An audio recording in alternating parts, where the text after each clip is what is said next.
Ассалаумағалейкум армағайым құрметті СТВ Channel әмбебапта YouTube арнасының тұрақты көрермендері. Сіздермен бірге қайта қауышқаныма өте қуаныштымын. Я достар, көпшілік қауым, мен сөзімді бастамас бұрын біздің арнамыздың атынан сіздерге бір сүйінші хабар. Біздің СТВ Channel әмбебапта YouTube арнасы әдемі камерамен профессионалды стабилизаторға қол жеткізді. Яғни сіздер алдағы уақытта жақсы сапалы видеолар мен қызықты видеоларды тамашалайды деген үміттеміз.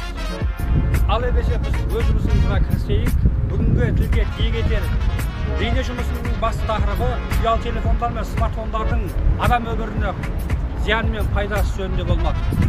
Өйткені бұл тақырып қоғам өмірінде таласқа тудырып жатқан үлкен тақырып болғандықтан біз де қарап қалмайын деп сөз қозғап, бүгінгі осы ұялы телефондар мен смартфондардың пайдасы мен зияны жөнінде қысқаша сіздерге шолу жасаған болатынбыз.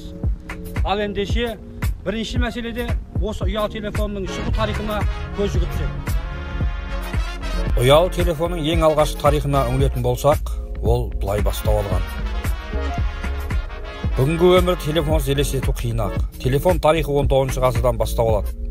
1861 жылы неміс физикі және өнертапқыш Йоган Филип Рейс музыкалық дыбыстар мен адам дауысын желі арқылы тарата алатын құрылғы жасады. Ал 1876 жылы Филадельфиядағы электроникалық көрмеде шотландық тегі бар америкалық Александр Белл алғаш рет сөйлейтін телеграфын таныстырды. Мінекей содан бері телефон көп өзгеріске ұшырады.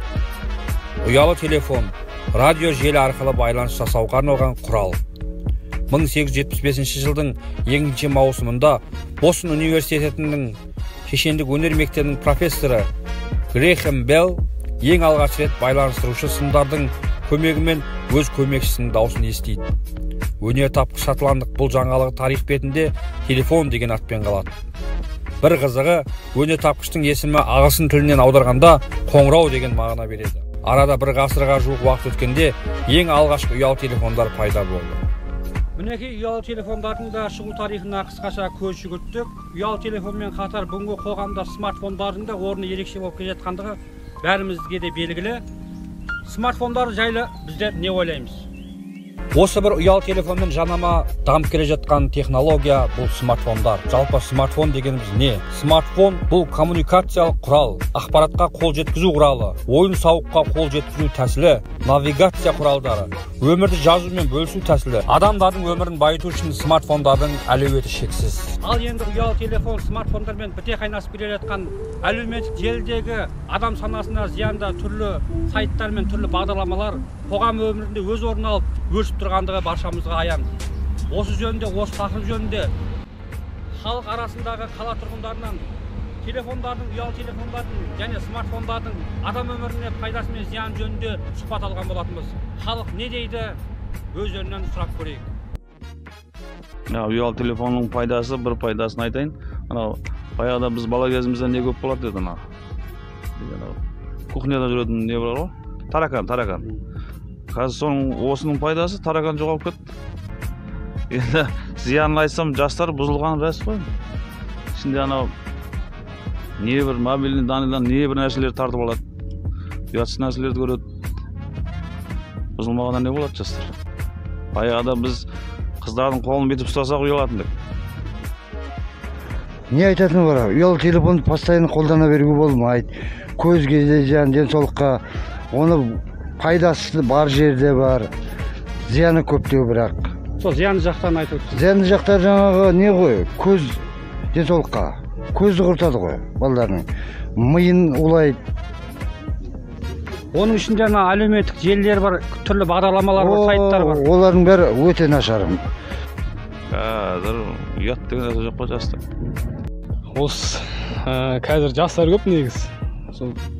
Ұялы телефондар қазіргі заманның талабына сай болған соң енді қалай айтсам болады сізге.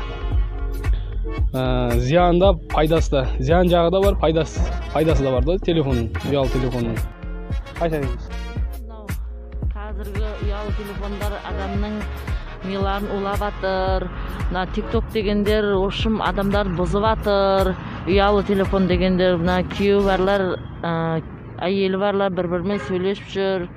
Олар ошым ұялы телефондар қазір зиян болып атыр ғой. Пайдасы жоқ көпшілікке. Сол осы тикток деген нәрсені жапса дейміз, в общем пайдасы жоқ ешқандай, ол балдарға наоборот сол іс әрекеттері біртүрлі бола бастайды. Мысалы көріп отқанда, мысалы бір нәрселерді істеп отырады, сыртынан қарасаң не істеп отыр деп ойлайсың да, оның ішіне қарасаң мәні жоқ, мағынасы жоқ, сондай, сол ешқандай пайдасы жоқ деп ойлаймын.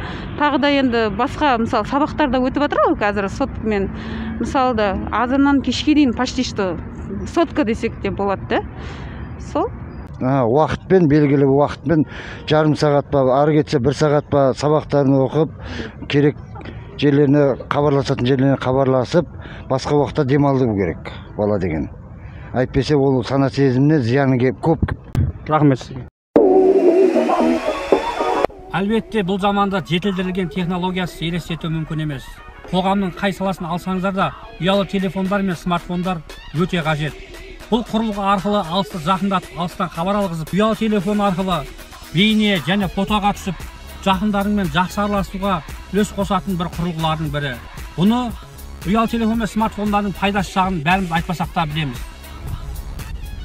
Міне ұялы телефондар мен смартфондардың пайдасы адам өміріне көп болғанмен де, оның да зияны өте мол. Сондықтан бұл технологияны өз өміріңізде аз қолданып, қалған өміріңізді пайдалы істермен жалғасып жатсаңыз, өз денсаулығыңыз бен ұрпақтың қамын ойнаған болар едіңіз. Сіздермен бірге болған Сакен Әбсемезов, келесі кездескенде сау саламатта болыңыздар.